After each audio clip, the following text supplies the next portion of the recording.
Hello everyone, आज है 24 मार्च और आज इस वीडियो में हम बात करने जा रहे हैं वेदांता के बारे में। 465 के आसपास शेयर ट्रेड कर रहा है। आज बाजार में बहुत अच्छी तेजी है, लेकिन वेदांता का शेयर अब थोड़ा सा ब्रेक लगाता हुआ नजर आया है। हालांकि बेहतरीन तेजी पिछले एक महीने में दिखाई है। 400 रुपये से भी नीचे था, या 395 से भी नीचे था, वहां से बेहतरीन तेजी पकड़ी है। आज थोड़ा सा ये धीमा पड़ रहा है और एक्चुअली पड़ना भी चाहिए। लेकिन अगेन वेदांता से जुड़ी हुई अपडेट्स अगर आप देखो तो भैया जो सबसे बड़ी अपडेट है वो इनके डीमर्जर को लेकर ही है, और उसके बारे में बातचीत भी हुई है। बात करेंगे वीडियो में इसके बारे में, लेकिन उससे पहले अगर आपने अभी तक चैनल को सब्सक्राइब नहीं किया है तो प्लीज़ अभी इसे सब्सक्राइब कर लीजिए, क्योंकि आगे भी बहुत सारे वीडियोज़ हैं जब वो काफ़ी ज़्यादा हेल्प करेंगे। तो बेहतरीन रफ्तार पकड़ी है इसने पिछले 3 हफ्तों में।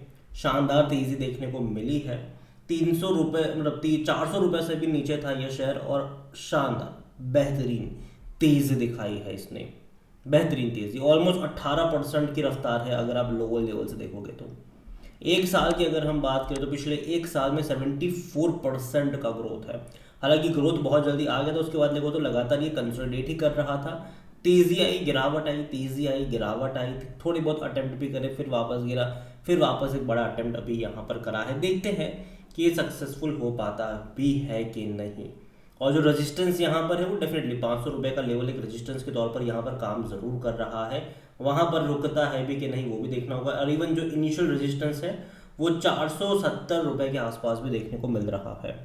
तो यहाँ पर ग्रोथ तो डेफिनेटली पिछले एक महीने में काफ़ी अच्छा देखने को मिला है, लेकिन जो अपडेट्स यहाँ पर है वो इनके डीमर्जर को लेकर है। देखो यार, जब भी शेयर में गिरावट आती है, मैनेजमेंट आता है, डीमर्जर की बात कर देता है, वापस से मार्केट अच्छा हो जाता है इनके लिए।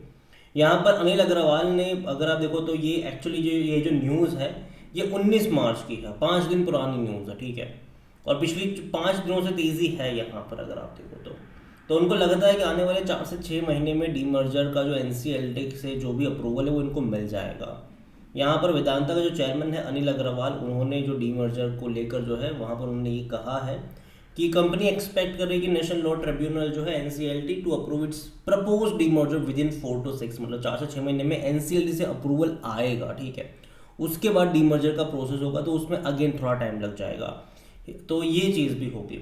और यहाँ पर अगर आप देखो तो सीएनबीसी टीवी के साथ एक्सक्लूसिव इनका इंटरव्यू था। Shereen Bhan Agarwal mention that the Vedanta share holder have been forfeit increase in value over the past year.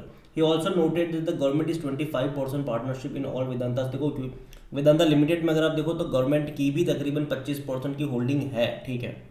एक बड़ी होल्डिंग गवर्नमेंट के पास है।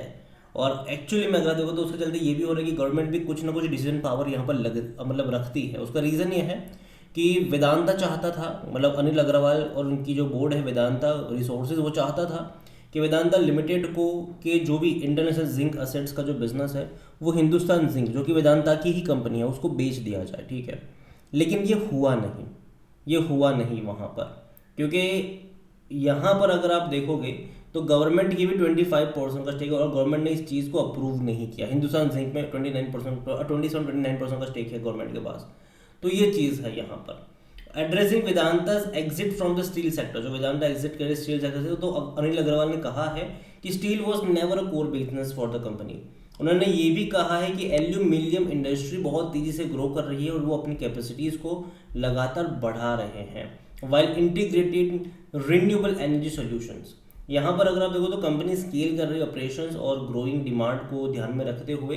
और डीमर्जर को लेकर जहाँ तक बात आती है तो जाहिर सी बात है, जिस किसी के पास वेदांता के शेयर होंगे, जो भी कंपनी अलग होगी यहाँ से, उस कंपनी के भी शेयर मिलेंगे, ठीक है। अब जहाँ पहले देखो प्लान था 5 कंपनी का, लेकिन बाद में एक कंपनी का मामला फंस गया, तो अब 4 कंपनी डीमर्ज होगी।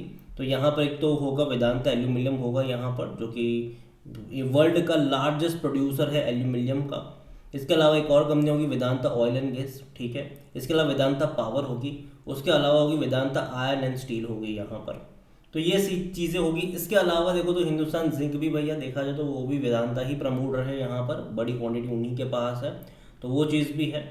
तो अगेन डीमर्जर की बातचीत आ जाती है बीच में, और जब भी ऐसा कुछ होता है शेयर में तेज़ी देखने को मिल जाती है। और अगेन मैं कहूँगा कि डीमर्जर का मतलब कोई फ्री के शेयर्स नहीं होते हैं। अगर वेदांता का शेयर 365 पे भी, अगर मान लो कि 465 पे ट्रेड कर रहा है, तो पूरा का पूरा उसका पार्ट्स अलग होंगे और वो लेके जाएंगे, ठीक है। अगर मान लो लीजिए कि चार कंपनी अलग होती है तो हो सकता है कि वेदांता लिमिटेड का जो शेयर रहेगा वो शायद घट के 150 पे आ जाए, ठीक है। और एल्यूमिनियम का जो शेयर लिस्ट हो शायद वो 100-150 पर लिस्ट हो, और बाकी वैसा हो, तो कुल मिलाकर जो कंबाइन होगा वो होगा यहाँ पर। तो वो चीज़ है। हालांकि वेदांता को लेकर अगर आप वॉल्यूम देखो तो 21 लाख से भी ज़्यादा के शेयर्स आज यहाँ पर ट्रेड होते नजर आए हैं। 526 रुपये का लेवल इसने छुआ था 52 वीक्स के हाई में, इंट्राडे में 265 के आसपास का लो भी बना था। मार्केट का भी 1,80,000 करोड़ से भी ज़्यादा का देखने को मिल रहा है। देखो कंपनी में जो पैसा बना है ना, लोगों का अंधाधुंध पैसा जो बना है वो भाई साहब डिविडेंड के थ्रू बना है, बहुत ज़्यादा बना है। अगर आप 2024 में देखो तो 4 बार पे करा है डिविडेंड। पहले 11 रुपये पर शेयर, फिर 4 रुपये पर शेयर, फिर 20 रुपये पर शेयर, फिर 8.5 रुपये पर शेयर।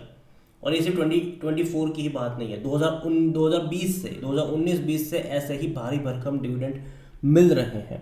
कोविड के टाइम पे ये 65 रुपये का शेयर था, और कोविड से लेकर अब तक ये 200 रुपये का तो डिविडेंड, उससे ज़्यादा का ही शायद पे कर चुका होगा डिविडेंड, और शेयर में तेजी आई वो अलग से। तो लोगों का जो पैसा यहाँ पर बना हुआ, यही वजह है कि रिटेल पार्टिसिपेशन इस कंपनी में बहुत ज़्यादा बढ़ गया। उसके बाद जहाँ तक वैल्यूएशन के बारे में अगर हम बात करें तो 14 का इसका पी रेशियो है। सेक्टर पी 29 का सस्ता कह सकते हो आप इसको। अगर हम उनके फाइनेंशियल्स देखेंगे तो कंपनी के नंबर अगर आप देखो तो लास्ट क्वार्टर में उतने भी अच्छे नहीं थे, लेकिन एटलीस्ट पिछले 3 क्वार्टर में डिसेंट प्रॉफिट है। और इस कंपनी को बहुत ज़्यादा प्रॉफिट कमाना पड़ेगा, क्योंकि कंपनी बहुत सारा जो पैसा है वो डिविडेंड के फॉर्म में निकाल रही है। तो भैया जो पैसा है वो अगेन कम है यहाँ पर इनके लिए। ये जितना भी प्रॉफिट कर रहे हैं ना उतना डिविडेंड के फॉर्म में निकल जा रहा है। दिक्कत ये है, अगर कंपनी से पहले के क्वार्टर में ऐसा था कि कंपनी ने कमाया कम, डिविडेंड ज़्यादा पे कर दिया, वैसे भी कुछ साल रहे हैं इनके लिए, तो वो चीज़ भी है यहाँ पर। तो इस एटलीस्ट पिछले 3 क्वार्टर मेरे हिसाब से थोड़े बहुत बेटर है, क्योंकि रेवेन्यू के साथ साथ प्रॉफिट में एक बहुत बड़ा जंप आया। जो प्रॉफिट पहले 2000 से 1500 करोड़ का था वो 3500 4000 करोड़ हो गया है। अगेन ये नंबर्स आने वाले क्वार्टर में भी मेंटेन हो रहने चाहिए या फिर इंक्रीज होने चाहिए। घटेंगे तो यहाँ पर दिक्कत होगी, घटने नहीं चाहिए बस, तो ही इनके लिए अच्छा होगा। तभी वो जो डिविडेंड इतना भारी भरकम पे कर रहे हैं उसको जस्टिफाई कर पाएंगे, तभी वो अपने कैश फ्लो को मेंटेन कर पाएंगे। और देखो डिविडेंड पे आउट करना इनकी एक्चुअली में देखा जाए तो एक मजबूरी भी है, क्योंकि कर्जा इनके ऊपर बहुत ज़्यादा है। उस कर्जे को चुकाने के लिए, और कर्जा इनके प्रमोटर के ऊपर है, जो वेदांता रिसोर्सेज है उसके ऊपर कर्जा है। अब वो वेदांता लिमिटेड से या फिर हिंदुस्तान जिंक में से डायरेक्टली पैसा नहीं निकाल सकते, तो वो इनडायरेक्टली डिविडेंड के फॉर्म में पैसा निकालते हैं, जिससे होता यह है कि जितना परसेंटेज उनका स्टेक होता है उतना पैसा उनके पास आता है, तो वो उससे कर्जे भी चुका पा रहे हैं। इन्होंने अपने कर्जे वगैरह चुकाने के लिए शेयर्स भी गिरवी रखे, शेयर्स बेचे भी।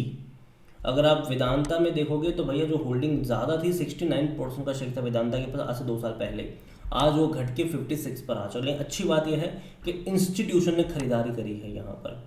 7.16% म्यूचुअल फंड के पास है, 8.33% डोमेस्टिक के पास है, 12.02% एफआईज के पास है। रिटेल की होल्डिंग 11.24% के जो अदर पार्टीज है वो 4.87% का स्टेक यहाँ पर लेकर बैठे हुए हैं।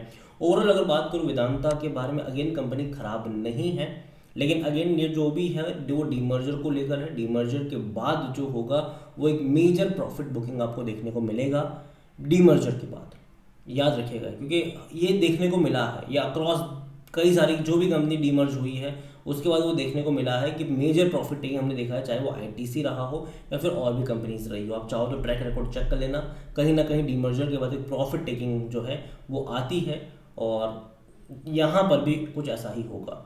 और अगेन डीमर्जर कोई फ्री के शेयर्स नहीं होते हैं। रिलायंस इंडस्ट्रीज में से भी जियो फाइनेंशियल निकला था तो उतना हिस्सा लेके निकला था, शेयर प्राइस उतना डाउन हुआ था, ठीक है, तो वो ध्यान में रखिएगा। अगेन ये मेरा पर्सनल ओपिनियन है, कोई भी इन्वेस्टमेंट एडवाइस नहीं। वीडियो को यहीं पे एंड करता हूँ, पसंद आया हो तो लाइक करो, शेयर करो, चैनल अगर पहली बार तो प्लीज़ सब्सक्राइब करें। और वेदांता के बारे में आप क्या सोचते हैं वो भी आप मुझे कमेंट में लिख के बता सकते हैं। Thank you.